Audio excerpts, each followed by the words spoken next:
Today's panel discussion is intended to observe two important events.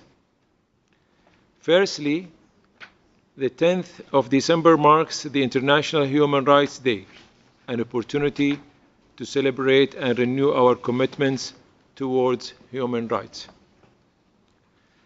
Secondly, on the 4th of December, we commemorate the 30th anniversary of the Declaration on the Rights to Development, a document that has laid the foundation for human rights globally.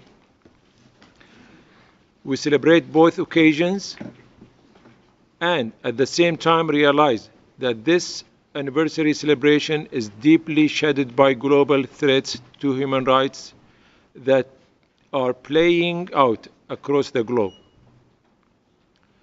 Today's harsh realities of violence, conflict, and displacement, and the growing arc toward extremism contradict the vision passionately expressed in these halls 30 years ago. Today, we face a worrying increase in Islamophobia and see hate crimes against Muslims in the United States rising by a staggering 67% since 2015.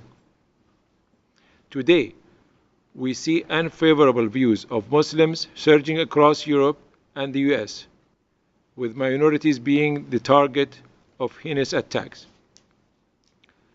The mainstreaming of anti-Muslim hate speech in political campaigns has aroused dormant racism and conferred legitimacy upon extremism.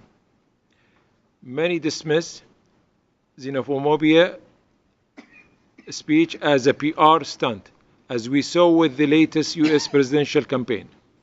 PR or not, the toxic effects are poison in society's veins and will only magnify hate-filled sentiment.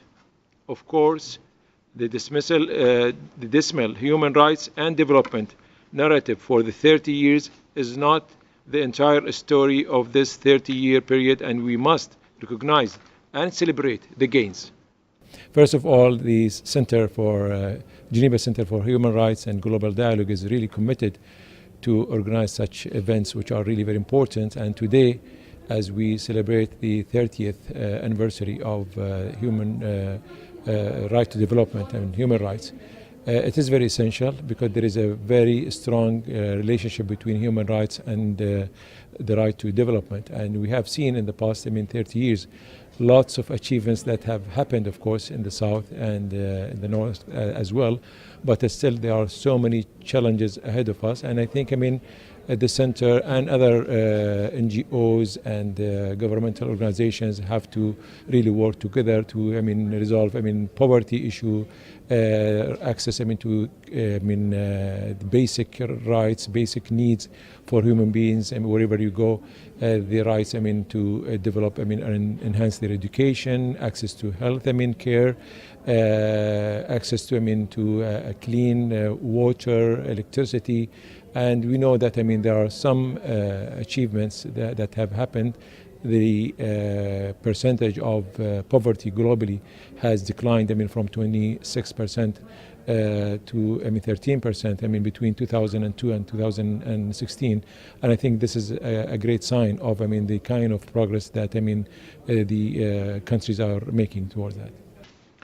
Between 1990 and 2015, the global maternal mortality ratio declined by 44%, and the global under 5 mortality rate declined by more than half.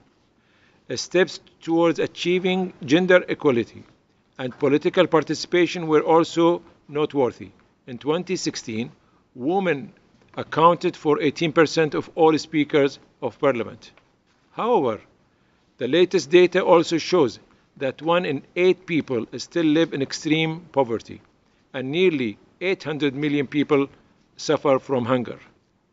Some 1.1 billion people live without electricity, and water scarcity affects more than 2 billion people.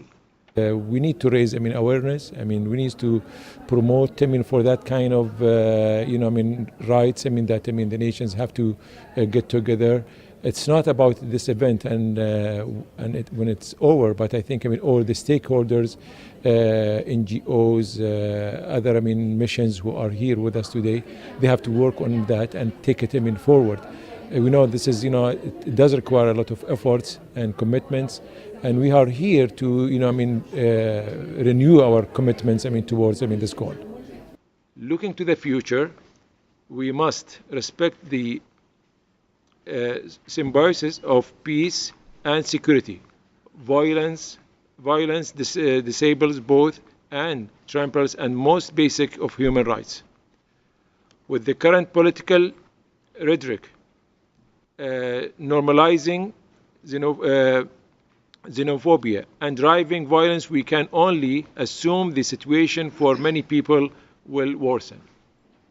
On this anniversary, let us renew our commitments for both human rights and development and re-engage our efforts to promote the principles established some 30 years ago. I thank you for being here and I wish you a successful and productive meeting. Thank you so much.